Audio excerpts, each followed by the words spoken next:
Narito ang mensahe ng Panginoon sa iyo ngayon. Anak, sa mundong puno ng ingay, pagmamadali, at matitinding damdamin, nais kong turuan kang mamuhay ng may kahinahunan. Ang kahinahunan ay hindi tanda ng kahinaan.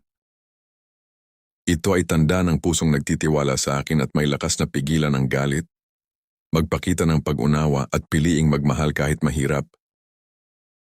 Alam kong may mga taong sumusubok sa iyong pasensya. May mga salitang nakasasakit, mga kilos na hindi mo nauunawaan, at mga sitwasyong nagtutulak sa iyong magalit. Ngunit bago ka magsalita o kumilos, lumapit ka muna sa akin.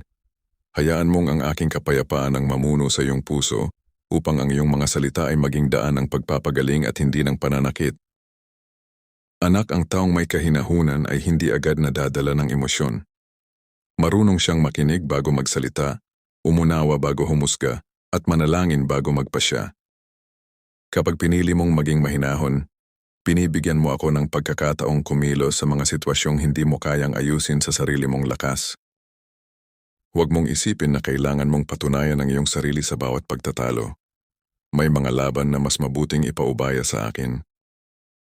May mga salitang mas mabuting hindi na sabihin. At may mga pagkakataong ang iyong katahimikan ay magiging mas makapangyarihan kaysa sa pinakamatalas na sagot. Kapag ang iyong puso ay puno ng kahinahunan, mas madali mong maririnig ang aking tinig.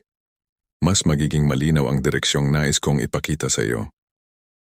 At kahit magulo ang mundo sa paligid mo, mananatili kang payapa dahil alam mong ako ang may hawak ng lahat. Anak, maging mahinahon hindi lamang sa iyong mga salita, kundi maging sa iyong pagtrato sa iba.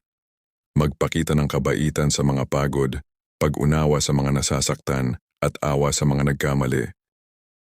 Hindi mo alam ang mga laban na tahimik nilang pinagdaraanan. Ang isang mahinahong salita ay maaaring maging simula ng kanilang paghilom.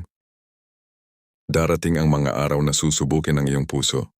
Ngunit huwag mong hayaang ang galit ang magdikta ng iyong mga desisyon.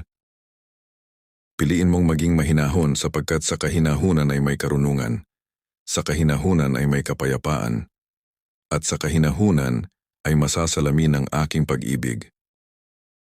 Kaya anak, hayaan mong ang iyong puso ay mapuno ng aking espiritu. Kapag ako ang naghahari sa iyong buhay, ang iyong mga salita ay magiging puno ng biyaya, ang iyong mga kilos ay magiging puno ng kabutihan, at ang iyong puso ay magiging tahanan ng tunay na kapayapaan. Mahal na mahal kita. Lumakad ka ng may kahinahunan, sapagkat ang pusong mahinahon ay pusong malapit sa akin, at sa bawat hakbang mo ay sasamahan kita ng aking pag-ibig at karunungan. Ang mahinahong sagot ay nakapapawi ng galit, ngunit ang masakit na salita ay naguudyok ng poot. Kawikaan PM11. Type Amen. Follow, like, comment, share.